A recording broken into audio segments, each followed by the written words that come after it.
김광석 가수라고 하는 분이 있습니다. 이분이 부른 노래가 있는데 어느 60대 노부부 이야기라는 노래가 있습니다.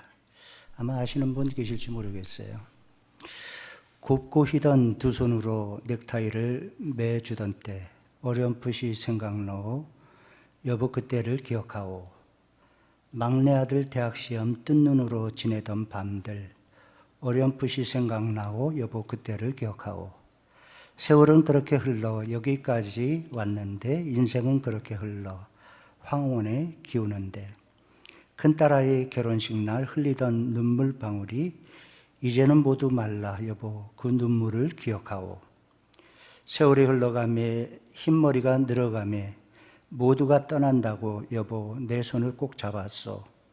세월은 그렇게 흘러 여기까지 왔는데 인생은 그렇게 흘러 황혼에 기우는데 다시 못 올 그 먼 길을 어찌 혼자 가려 하오.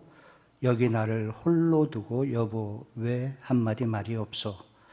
여보 안녕히 잘 가시게 여보 안녕히 잘 가시게 여보 안녕히 잘 가시게. 나이가 들어가면서 절대 오지 않을 것 같은 순간, 하지만 반드시 오고야 마는 순간을 노래하고 있는 것 같습니다. 인생 참 빨리 흐르는 것 같습니다. 그리고 어김없이 흐르는 것을 느낍니다. 서유석 씨라고 하는 분이 그런 노래를 불렀죠. 가는 세월 그 누구가 막을 수 있나요? 흘러가는 시냇물을 막을 수가 있나요? 새끼들이 자라나서 어린이 되듯이 슬픔과 행복 속에 우리도 변했구려. 많이 들으셔서 잘 아는 노래리 우리 배들교회 성도님들은 이런 노래 안 들으시는 것 같아요. 얼굴 표정이. 저는 몰랐는데 또 이런 노래도 있더라고요. 나훈아 씨가 부른 고장난 벽시에게라는 노래도 있습니다. 저만큼 가버린 세월, 어느새 흘러간 청춘, 고장난 벽시계는 멈추었는데 저 세월은 고장도 없네. 저는 한국의 가요가 이렇게 인생 철학을 담고 있는지 전혀 몰랐습니다. 오늘 인생을 하루로 비유하는 말들을 저희들이 많이 알고 있죠. 아침, 점심, 저녁, 한밤중 나의 인생의 시계는 몇 시인가 라는 말을 하기도 합니다. 또 우리는 인생을 이야기하면서 점점 쇠퇴해가는 우리의 모습을 체험하면서 계절을 비유해서 말하기도 합니다. 봄, 여름, 가을, 겨울, 겨울, 겨울. 그리고 봄이 오면 얼마나 좋을까?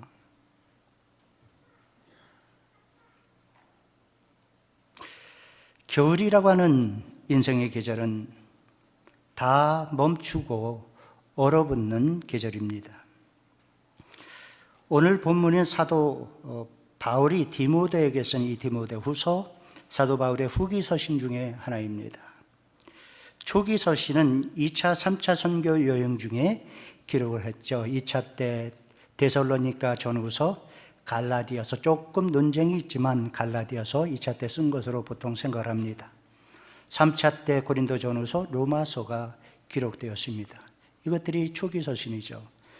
바울의 중기 서신이 있습니다. 사도 바울이 로마 감옥에 1차 구금되었을 때 쓴 서신들이죠. 옥중 서신이라고 부르기도 하죠. 빌립보, 에베소, 골로새, 빌레몬. 그리고 사도 바울의 후기 서신이 있습니다. 로마의 1차 구금에서 풀려나와서 마게도냐 지역에 선교하다가 쓴 서신들이 있습니다. 그것이 디모데전서와 디도서입니다.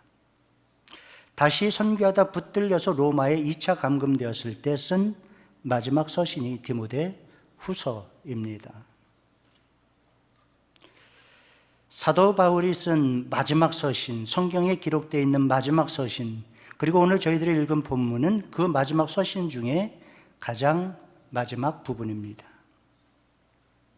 한마디로 유서와 같은 말씀이죠. 오늘 본문의 상황은 사도 바울은 로마 감옥에 있다는 것이고 또 그곳에서 마지막 편지를 쓰고 있는데 겨울이 와서 꼼짝 못하는 계절을 앞에 두고 있다라고 하는 사실입니다.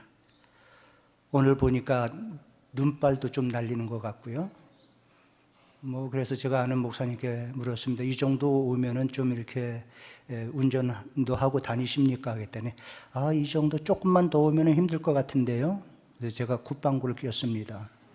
저는 시카고에서 왔는데 이거는 눈도 아닙니다. 이것 때문에 얼어붙으면 어떻게 됩니까? 오바마 대통령이 화이트하우스에 들어가서 처음에 눈이 왔는데 눈 조금 쌓였는데 학교 문 닫고 하니까 아니 이런 나라가 있었냐고 그렇다죠. 시카고에 있다 왔으니까 이해가 안 되는 거죠. 눈이 오면 다 얼어붙죠. 겨울이 오면 몽땅 다 얼어붙는 계절이 겨울입니다. 사도 바울은 디모데에게 21절 말씀을 보니까 너는 겨울 전에 어서 오라 라고 초청을 하고 있습니다. 겨울 전에 꽁꽁 얼어붙어 아무것도 할 수 없는 그날이 오기 전에 오라는 것입니다.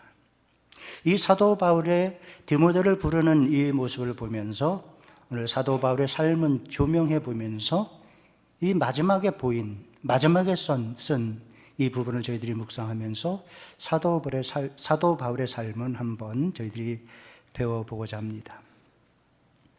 오늘 본문을 묵상하면서 저는 깨달은 것이 사도 바울에게는 디모데와 같은 사람이 있었다라는 것입니다.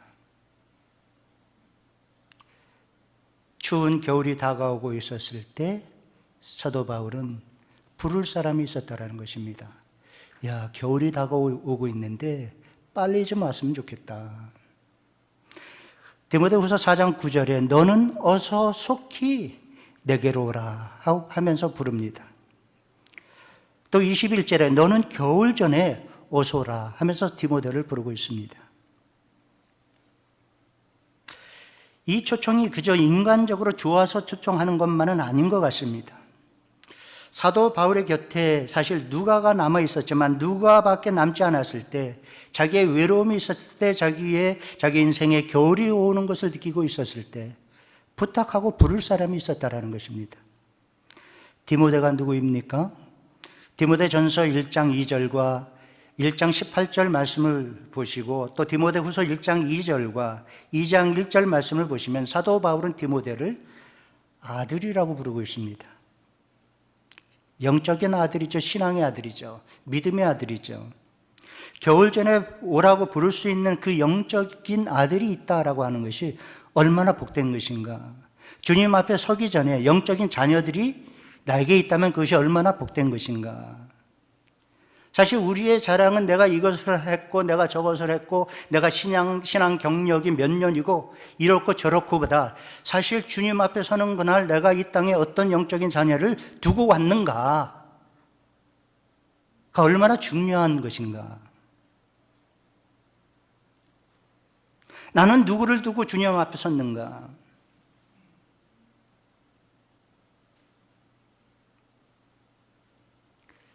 사도 바울은 그 아들 디모데를 부릅니다.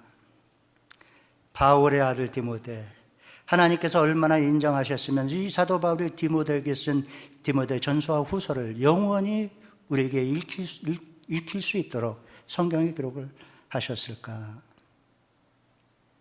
주님 앞에 서는 그날 우리가 이 땅에 남긴 그 열매, 그 사람의 열매, 함께 찬양하고 함께 기도하고 함께 봉사하고 함께 전도하고 함께 말씀 공부하고 함께 선교하고 함께 주님의 제자가 되어서 산 그 사람.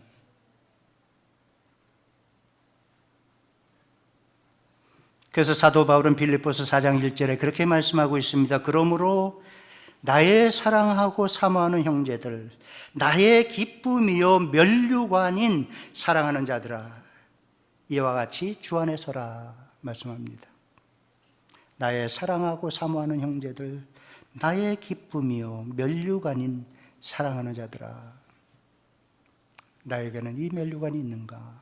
사도 바울은 빌립보 교회 교인들을 생각하면서 내가 주님 앞에 설 때 나의 기쁨이 되고 나의 자랑이 되고 나의 그 면류관이 될 사람들이 누구인가? 빌립보 교회 교인들, 너희들 아니냐?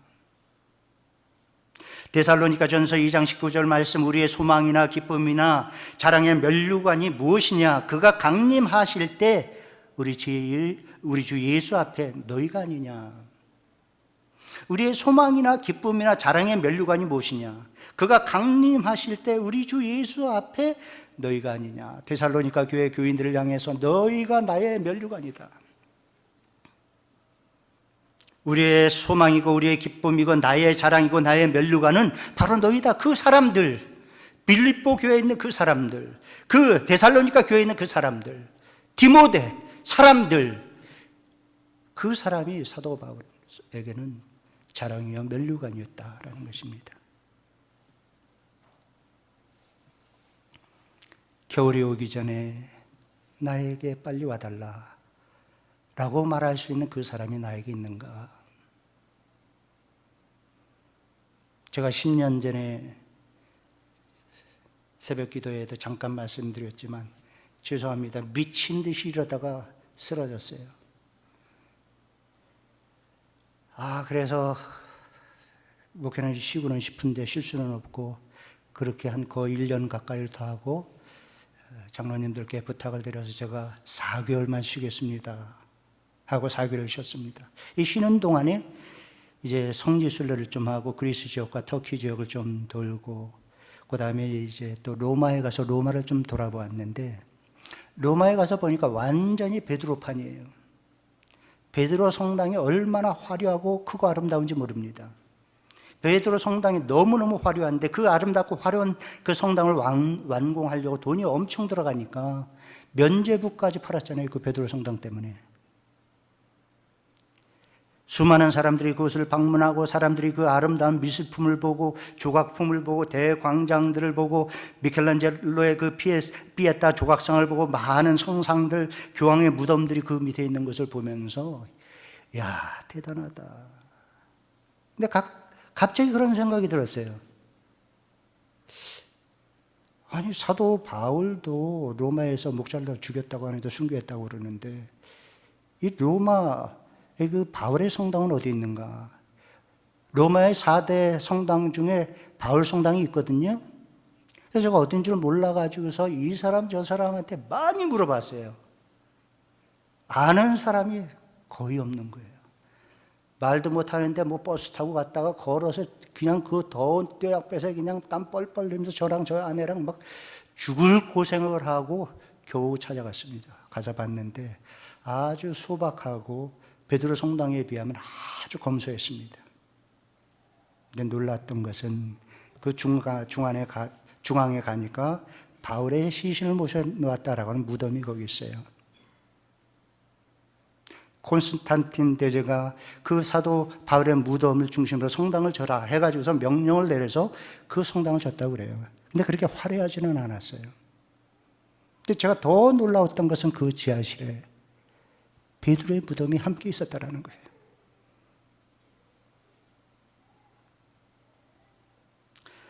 저는 너무 놀랐습니다. 사도 바울과 이 디모데의 관계가 얼마나 좋았으면 죽어서도 같이 묻혔을까.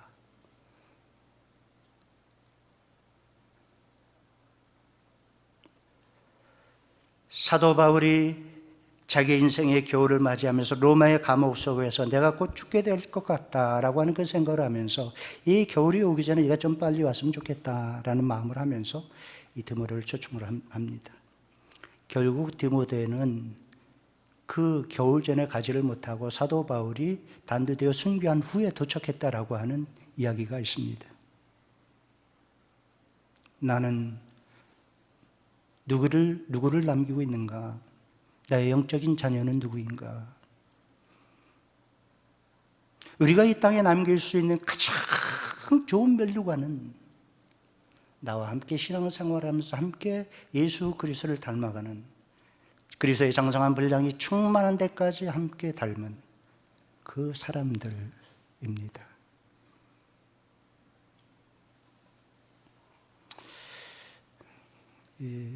예배드리러 오기 전에 목사님 사무실에서 우리 지난날 교수님에 대한 얘기를 많이 했어요. 저를 그래도 학문적으로 조금 깨워주신 분이 닥터 히버트라고 하는 분이 있고 닥터 월드라고 하는 분이 있는데 한 분은 교육학자시고 한 분은 선교학자신데 두 분 얘기만 나면 우리는 그냥 막 침을 튀기면서 너무 그냥 감동하면서 그분을 그리워하면서 얘기합니다.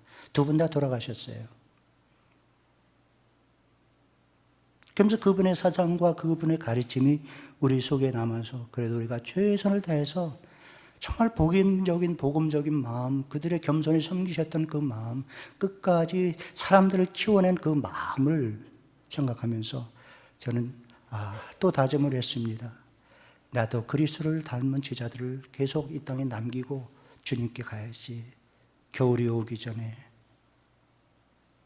나는 주의 제자들을 이 땅에 남겨야지 하는 생각을 또 했어요. 자, 오늘 본문을 보면서 또 한 가지 깨닫게 되는 것은 겨울이 오기 전에 해야 될 일이 있습니다. 41절 말씀을 보니까 누가만 나와 함께 있느니라. 네가 올 때 마가를 데리고 오라. 그가 나의 일에 유익하니라 라는 말씀이 있습니다. 누가만 나와 함께 있느니라. 네가 올 때에 마가를 데리고 오라. 그가 나의 일에 유익하니라 라고 말씀하는데, 여기서 마가가 누굽니까? 네, 맞습니다. 예루살렘의 골방을 허락해 줘서 기도할 수 있는 마가의 다락방이라는 얘기를 하죠. 아주 부잣집 아들이었어요. 사도행전 12장과 13장 말씀을 보시면 사도 바울과 바나바가 함께 1차 선교 여행을 떠나면서 이 마가를 데리고 갔습니다. 꽤 부유한 집의 아들이었는데 그래도 선교에 대한 의식이 있었는지 마음속에 그 영혼에 대한 뜨거움이 있었는지 함께 떠났는데 1차 선교 여행 중에 밤빌리아라고 하는 곳에 갔을 때 마가가 말라리아에 걸려가지고 앓게 된다고 합니다. 그래서 몇 주간 그 여행이 지체되었다가 마가가 조금 나으니까 우리 이제 또 계속 선교 여행을 계속 하자 떠나려고 하니까 마가가 나는 너무 힘들어서 못 가겠습니다 해서 집으로 돌려보냈다라는 거예요. 온실에서 자란 화초와 같은 마가가 선교 여행을 안 가겠다고 포기를 하고 다시 돌아갔는데 1차 선교 여행을 떠나고 이제 바나바와 그 사도 바울이 예루살렘에 돌아왔을 때 아마 선교 보고를 하지 않았을까? 이건 제가 그냥 생각하는 겁니다. 선교 보고를 하는데 우리가 가가지고서 어느 지역에 가서 교회를 개척했는데 그냥 그 장터에 갔는데 어떤 사람 만나가지고 복음을 전하니까 이 사람이 주님을 영접하고 막 뜨겁게 해가지고 너무 그냥 너무 감사했다고 하면서 이런 그 선교 보고를 들으니까 이 마가 속에서 또 가고 싶은 생각이 난 거예요. 그래서 2차 선교 여행을 떠나려고 하는데 이제 바나바하고 이 사도 바울이 마가가 가고 싶다고 하니까 우리 데리고 갑시다. 바나바가 그러니까 자기 조카죠. 생질이죠. 갑시다. 그러니까 사도 바울이 강하게 반대를 합니다. 의견이 다르니까 둘이 크게 충돌을 했어요. 충돌해서 결국 따로 가자. 그러면 우리가 이렇게 다른 의견을 가지고 이렇게 그냥 싸우면서 갈 필요 없고 나는 실라를 데리고 가겠다. 사도 바울은 실라를 데리고 떠나고 그 다음 바나바는 마가를 데리고 떠납니다. 그래서 선교 여행을 따로 했어요. 자, 그런데 그 마가를 사도 바울이 디모데에게 데리고 오라는 겁니다. 겨울이 오기 전에 좀 데리고 왔으면 좋겠다.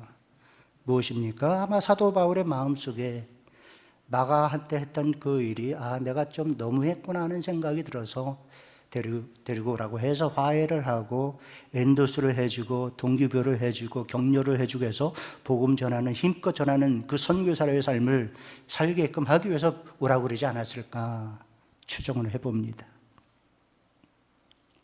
그래서 결국 마가가 로마에 갔나요 안 갔나요? 갔나요 안 갔나요?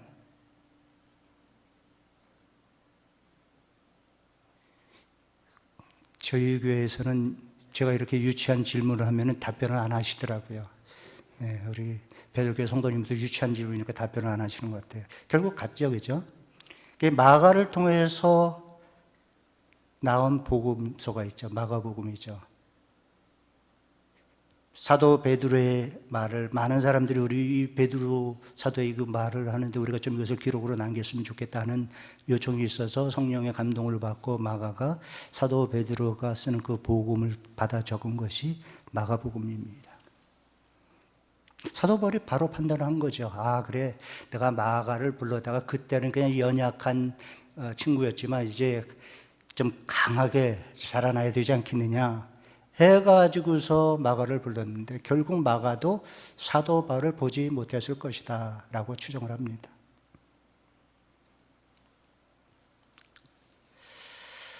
겨울 전에 해야 될 일이 있죠. 그것은 깨어진 관계가 있다면 화해하는 일입니다.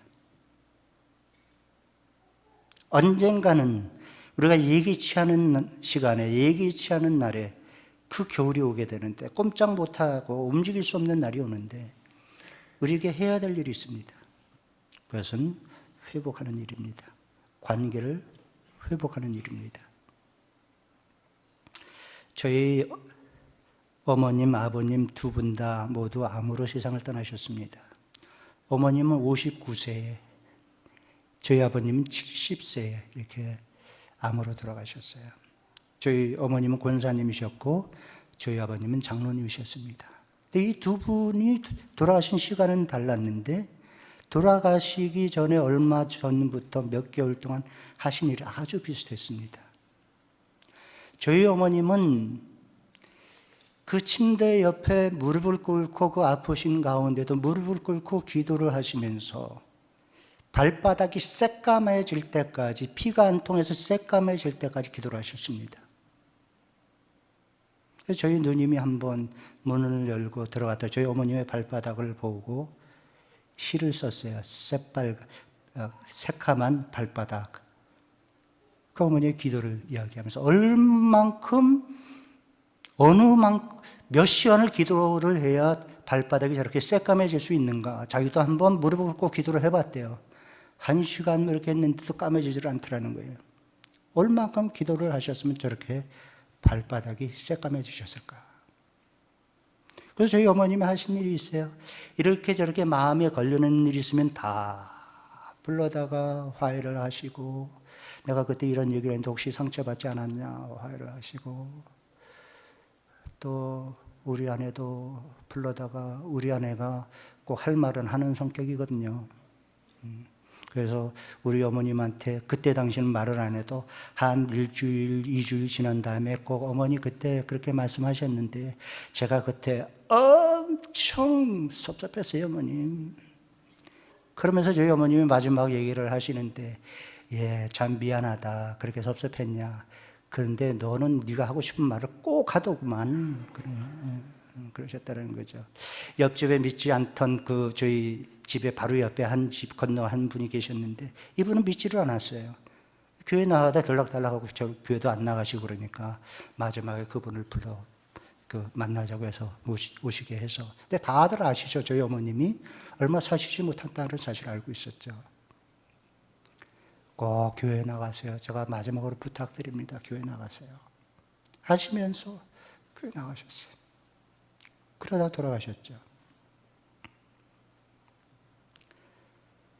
저희 아버님은 장로님으로서 뭐 이런 사역 저런 사역을 하다가 결국 이제 함께 사역하시던 그 목사님과 함께 사역을 하다가 목사님이 마음에 안 드신다고 해가지고서 나가서 교회를 떠나고 몇 사람들이 모여서 교회를 따로 개척을 했어요. 개척을 해서 이렇게 이제 교회가 부흥이 되고 막 이렇게 교회에 성장을 했는데 이제 돌아가시게 되니까 그게 마음에 걸리셨던 거예요. 너무 마음이 걸리셔가지고 저희가 그 목사님한테 제자 훈련 받고 저도 그분 제자 훈련 1호였는데 그 목사님의 저는 이제 신학교 온다고 나와 있으니까 그런 사실을 다 모르고 있었는데 저희 아버님이 그 목사님을 마지막에는 그 목사님을 모셔다가 사과를 하시고 미안하다고 그러고 내가 그때 왜 그랬는지 모르겠다고 하는 그 모습을 저희 아내가 간호하러 갔다가 그것을 보고 아버님이 문 목사님에게 이렇게 하시더라.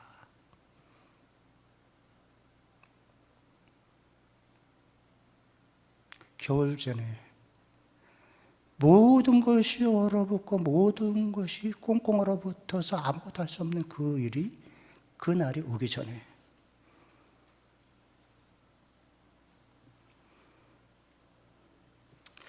오늘 보면 14절부터 16절까지 말씀을 보시면 이런 말씀도 있습니다. 구리 세공업자 알렉산더가 내게 해를 많이 입혔음에 주께서 그 행한 대로 그에게 갚으시리니 너도 그를 주의하라. 그가 우리 말을 심히 대적하였느니라. 내가 처음 변명할 때에 나와 함께한 자가 하나도 없고 다 나를 버렸으나 그들에게 허물을 돌리지 않기를 원하노라 라는 말씀이 있습니다. 구리 세공업자 알렉산더가 해를 많이 입혔는데 그거 내가 원수 갚지 않겠다. 그것은 하나님께서 알아서 할 일이지. 그러나 너희들 그 해당하지 않도록 좀 주의는 해라. 하나님께서 하실 일이다 라고 하고, 그 다음에 내가 처음 변명할 때 무엇입니까? 사도 바울이 로마 법정에 섰겠죠. 재판을 받았겠죠. 그때 어느 누구도 사도 바울의 입장에 서서 사도 바울의 편을 들면서 변호해 준 사람이 없다라는 거죠. 다 나를 떠났지만, 나를 버렸지만 나는 그들에게 험을 돌리지 않겠다 합니다. 겨울이 오기 전에 내 마음속에 있는 꺼리끼는 것들을 깨끗이 씻어내야죠. 그런 말이 있죠. 50이 되면 타인과 시비 걸지 말라. 그리고 60이 되면 허물을 남에게 묻지 말라라는 것이죠. 우리의 인생 그런데 허비할 시간이 아니라는 거죠. 이것이 겨울을 앞둔 사람들의 인생관인 거죠. 마지막으로 이 말씀을 묵상하면서 깨닫게 되는 것은 13절에 있는 부분입니다. 네가 올 때 두라 가보의 집에 둔 겉옷을 가지고 오고 또 책은 특별히 가죽 종이에 쓴 것을 가져오라 라는 말씀입니다. 이 두루마기, 많은 학자들이 이 두루마기는 바로 하나님의 말씀을 기록한 성경이었을 것이다 라고 추정을 합니다. 그 추정이 맞다면 사도 바울은 겨울이 오기 전에 무엇을 가까이 한 것입니까? 하나님의 말씀을 옆에 두고 말씀을 읽으면서 사도 바울이 자기만을 위해서 두루마기에 적어놓은 어떤 그 성경의 사본들이 있었을 것이다. 그 사본을 가지고 오라라는 것입니다. 마지막에 자기 자신을 위해서 자기 겨울이 오기 전에 내가 해야 될 일은 바로 그 말씀과 친구되어서 말씀과 함께 살면서 그 말씀을 내 마음속에 담으면서 내 영혼을 그 말씀과 함께 살리면서 꼼짝 못하는 이 겨울이 오기 전에 그 두루마기를 좀 나에게 갖다 달라 합니다. 겨울이라고 하는 계절이 어떤 계절입니까?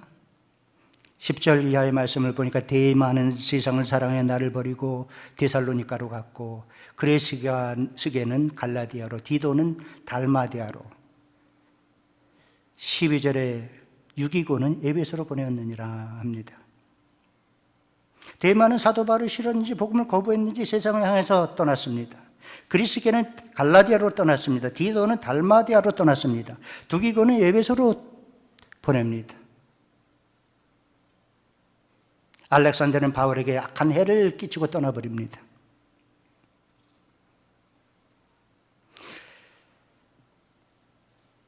인생에도 봄, 여름, 가을이 있는데 봄, 여름, 가을에는 수많은 사람들이 주위에 있지만 봄에는 함께 꿈을 꾸고 여름에는 함께 땀을 흘리고 가을에는 함께 수확을 하지만 인생의 겨울에는 싸늘합니다. 떠나갑니다. 곁에 사람들이 사라져버립니다.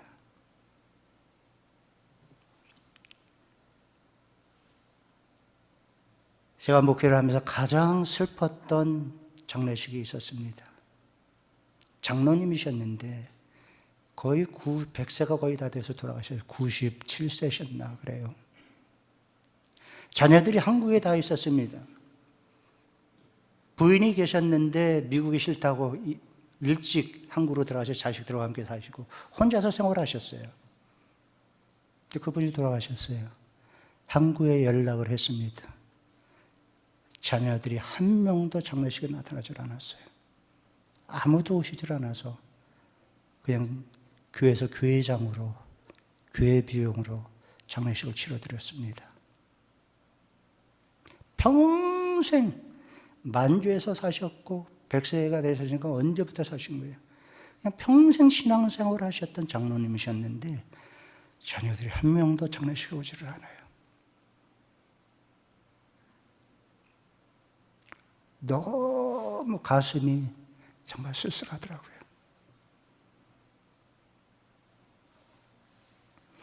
그것이 인생이 아닙니까? 나이가 들어가면서 다 떠나갑니다. 저희 집도 빈둥지입니다. 저랑 아내랑 손가락 빨면서 서로 눈만 쳐다보고 집에서 생활을 합니다. 잘 지냈어? 잘 지냈어? 아이고 피곤한데 자자. 오케이 자자. 이 우리 일과예요. 아이고, 이 교회 있는 게 제일 재밌어요. 교회 가자, 교회 가자. 첫째 놈은 웨딩이라는 곳에 그 사고 치던 놈이 이제 웨딩에서 그래도 피해가 돼서 자기 밥벌이 하고 있어요. 먹고 살고 있어요. 37살인데 아직도 그냥 철이 들었는지 걔는 평생 철이 안 들 것 같아요. 아들들은 평생 철이 안 드는 것 같아요. 부모를 몰라요. 전화할 줄도 모르고 그냥 우리가 전화해야 전화나 받고. 이 막내는 어스틴 텍사스에 가 있어요. 우리 딸은 LA가 있고 1년에 걔네들 한 번 볼까 말까예요. 올 생각도 안 해요. 지들 엄마가 이번에 좀 와라 그래서 큰 놈이 이번 크리스마스 때 3박 4일 왔다 갔어요. 왔는데 그냥 시크하고 다니면서 친구 만나느라고 얼굴도 못 보고 그냥 갔어요. 예.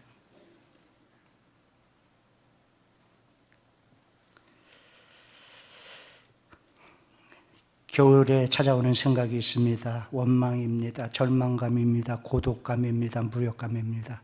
이런 나쁜 친구들과는 함께하면 안 됩니다. 영원하신 하나님의 말씀과 함께할 때 그 말씀이 우리의 힘이 되고 그 말씀이 우리의 능력이 되고 그 말씀이 우리의 기쁨이 되고 그 말씀이 우리의 소망이 됩니다. 무디 목사님이 그런 얘기를 했죠. No Bible, no breakfast. 유진 피러슨이라고 하는 유명한 목사 되시는 분이 있는데 이분이 지난 11월인가 돌아가셨죠. 네, 11월에. 참 귀한 분이신데 이분은 그런 얘기를 했습니다. 이 책을 먹으라라고 하는 것에 성경, 렉시오, 이 성경을 읽으면 음식을 우리 입에 넣는 것과 같다. 성경을 묵상한다, 메디타치오, 음식을 씹는 것과 같다. 묵상하는 것은 말씀을 붙들고 기도하라. 기도하는 것은 그 말씀을 삼키는 것과 같다. 그리고 그것을 가지고 살아가라.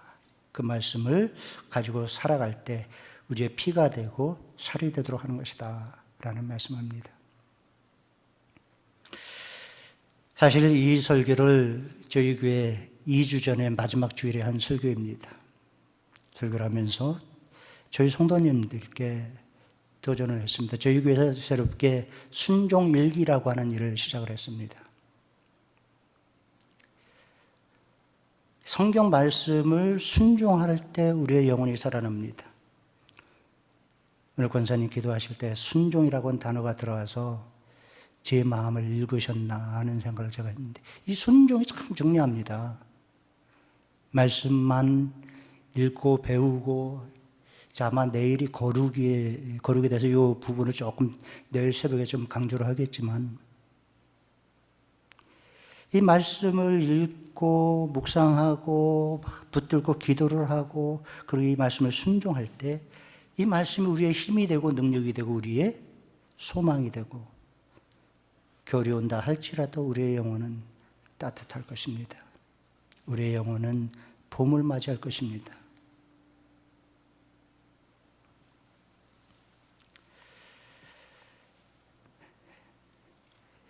디모데가 나에게 있는가를 평가해 보시기 바랍니다. 나는 누구를 남기고 있는가?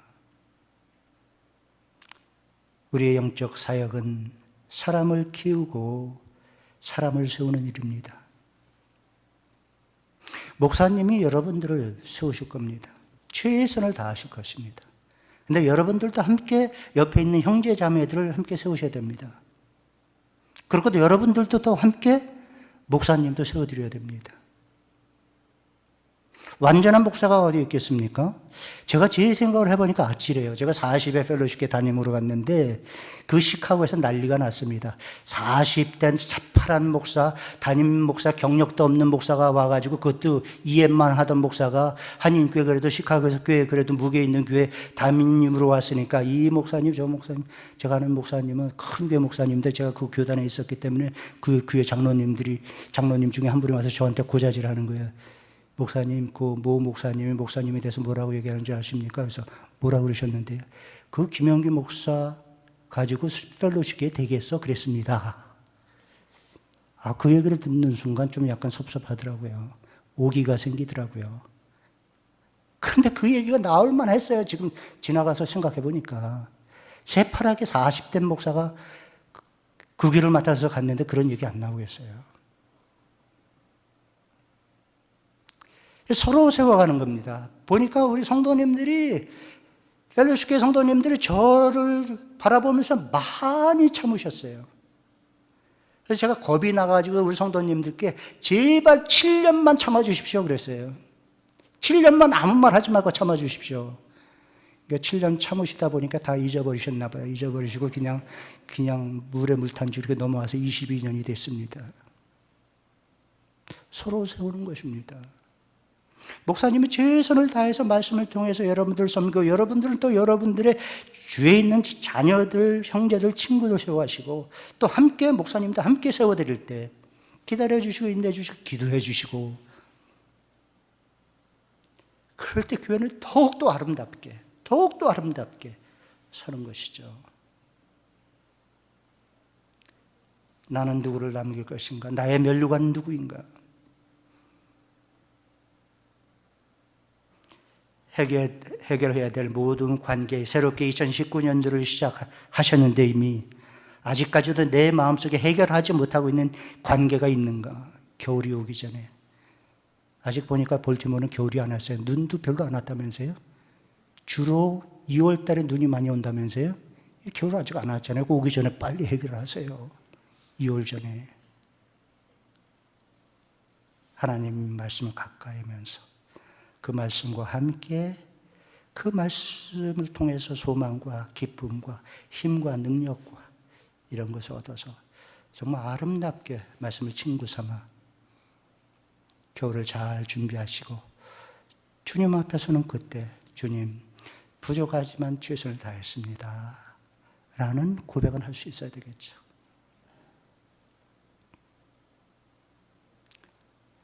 겨울이 오기 전에 사도 바울의 이 디모데 초청을 통해서 우리가 배우는 이 교훈을 꼭 이루셔서 2019년도 정말 하나님 앞에 서는 그 하나님 주님과의 그 만남을 더욱더 잘 준비하셔서 한 해를 또 승리하시는 우리 모두 될 수 있기를 주님의 이름으로 축원드립니다. 기도하겠습니다.